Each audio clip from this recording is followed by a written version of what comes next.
আজকে একটা রেসিপি নিয়ে চলে এসেছি। আজকে করব মাছের রেসিপি। কিছুটা বাটা মাছ নিয়ে এসেছে আজকে। এগুলো হচ্ছে বড় বড় বাটা, ছোট দুরকম বাটা, একটা ছোট ছোট আর একটা বড়।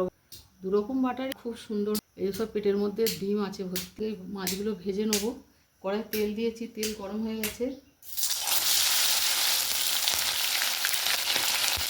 সব মাছগুলো ডিম হয়ে গেছে।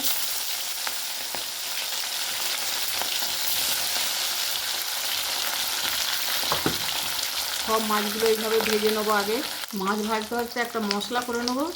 এই এখানে নিয়েছি তোমার পোস্ত, কালো সর্ষে, এটা হচ্ছে হলুদ সর্ষে বা সাদা সর্ষে যেটা বলে, কয়েক পিস চিনে বাদাম, আর এটা হচ্ছে পাকা কাঁচা লঙ্কা এরকম পেকে গেছে। তো এগুলো বেটে নিয়ে আসবো।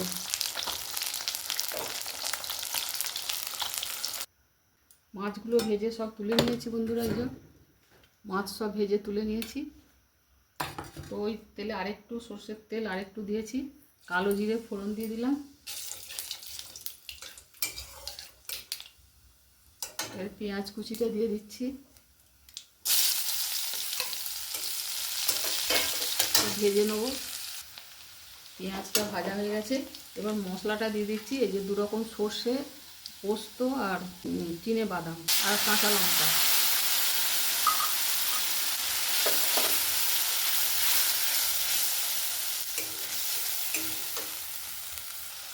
একটু কাশ্মীরি লঙ্কার গুঁড়ো দিয়েছি।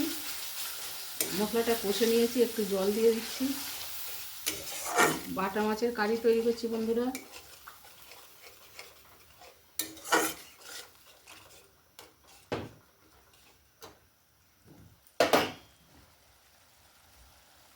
স্বাদ মতো লবণ দিয়ে দিলাম।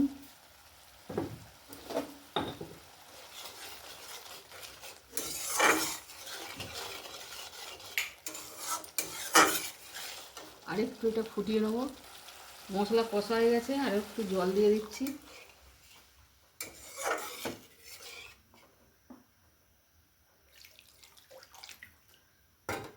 ঝোলটা এখন ফুটবে। ঝোলটা ভালো করে ফুটে গেছে। ঝোলটা ভালো করে ফুটে গেছে। এবার মাছগুলো দিয়ে দিচ্ছি। সব মাছ দেবো না বন্ধুরা, এতগুলো মাছ।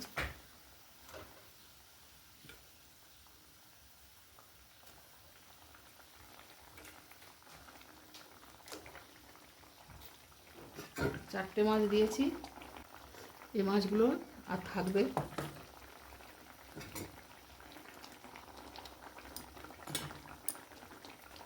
ঝোলটা একটু ভালো করে ফুটে যাবে। বেশ কিছুক্ষণ ফুটিয়ে নিচ্ছি। ওপরে একটু কাঁচা তেল একটু ছড়িয়ে দিচ্ছি, এক কলার মতো কাঁচা তেল। এটাতে টেস্ট আরও ভালো হয়। আর ধনেপাতা কুচি থাকলে দেওয়া যেত, কিন্তু আমার কাছে নেই। ধনেপাতা কুচি দিলে আরও সুন্দর হয়। তো রেডি হয়ে গেল বন্ধুরা বাটা মাছের কারি। তো কেমন লাগলো অবশ্যই জানাবেন। ভালো লাগলে লাইক করবেন আর আমার পাশে থাকবেন। আজকে এই পর্যন্তই রাখছি বন্ধুরা। জয় গুরু, জয় মাতারা।